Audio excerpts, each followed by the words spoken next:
we as the side government would discredit the suffering of the black community and the oppression that they have faced. What we do have a problem is with the extreme rhetoric that comes with the black power and the way it manifests itself in the American society or in the society as a whole. Right? That is the fundamental thing that we contest against, and that's the very premise on which we regret the myth of black power. Right? On a first constructive as to why do we think that derivation from power that essentially comes from suffering, and like the point at which you over glorify it, and it simply comes from the oppression and the suffering that it comes from, which means at this point your only avenue or your primary avenue to access power is something that is contingent on your oppression, that is contingent on the historical suffering that you have been through, is essentially problematic in nature.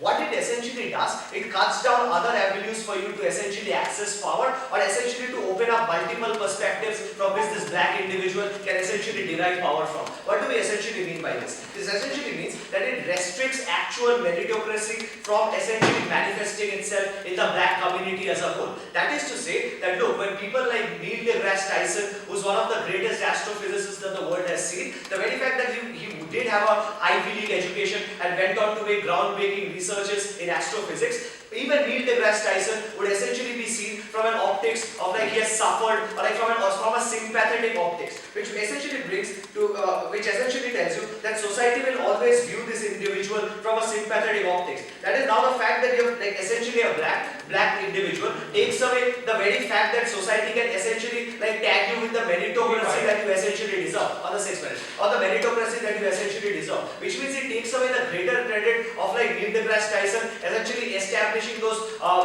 principles in astrophysics, or like essentially doing that groundbreaking research, and limits it to one that look, the society will only view it from a sympathetic lens, that because he has suffered so much, that's why it is justified for him to like in a way tag the credit along. We essentially believe that the credit should essentially be tagged with the meritocracy of this individual on and off itself, that like putting up or like viewing him from the sympathetic optic, that look, because he suffered and that is the reason why you essentially credit him. We believe there needs to be a paradigm shift from this essential optics that the society views you from. Right? On the second, that we tell you that look, it integrates the integration and assimilation of the black community with the is essentially almost impossible. The point at which this extreme rhetoric is something that is contingent and is allowed to progress. Why does this essentially happen? Understand that even like time immemorial, this extreme rhetoric manifesting itself essentially has taken away like the course for debate and the course for essential deliberate discussion, which was essentially manifested in the civil rights movement, but essentially the civil rights movement distanced itself from the extreme rhetoric of black power. Even Martin Luther King went on to the extent to dissociate himself with the extreme rhetoric. And why it was essentially so? It was essentially so because the black power essentially percolates and permeates a trend that supports racial segregation, and it also like constitutes black superiority over the other races. That is to say that look, when you're running on this extreme rhetoric, the wedge in the society is likely to further increase. Why is that? Because it leads to straitjacketing molds that essentially exist in the society. That is what the white community would now, like, even if the white community is not discriminating against you, you would still see them as one who have the incredibly high potential to discriminate, or like who essentially can or have the potential to do so, or who are in most likelier of the chances will be doing so. Which means you already segregate and alienate yourself, and you initially entrench a rhetoric that essentially distances you from the other community altogether. Which means under this situation, when you run this extreme rhetoric, assimilation and integration into the community, which we believe on the 6th man, which we essentially believe will manifest itself to the black community, assimilating better into the society, is something that can never happen. The point at which this extreme rhetoric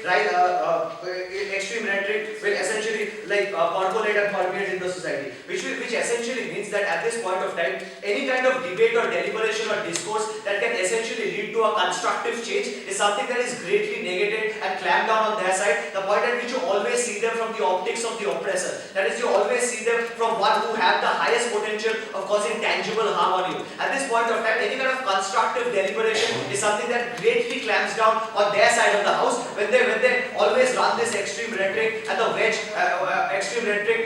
will only greatly manifest itself the point at which it does so. Which means, imagine a place like New York, which essentially had historical divisions since time immemorial. That Manhattan was one that was greatly dominated by the whites, and the black community was concentrated in Harlem. Under their particular character, under their particular scenario, the integration of New York can essentially never happen, simply because Harlem will continue to exist in its isolated bubble, and and can never essentially integrate itself or can assimilate itself in Manhattan, because it will never do that. The point at which you always see the white community as an oppressor, it will lead to much more levels of ghettoization that essentially exists within the black community as a whole. Which is, even if you have the propensity to assimilate, or like if some people do want to assimilate, they would not necessarily have the avenue to do so because of the rhetoric that the society essentially would be running on, right? On the comparative, that where the black individual at the end of the day would be better off, and where he would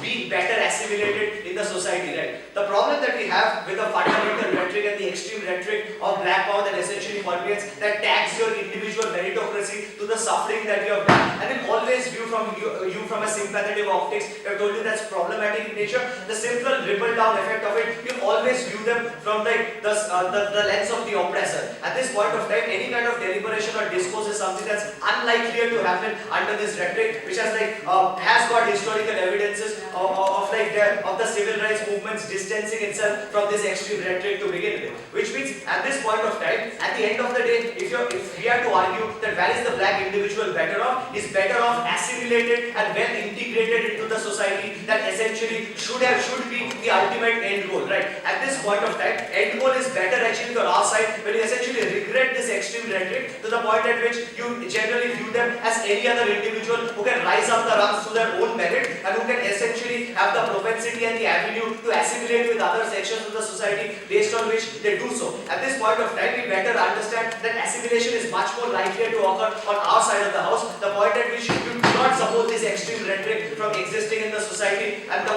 way you create better avenues for them to assimilate and give them the due credit for their work that essentially they have done. For all these reasons, incredibly proud to propose.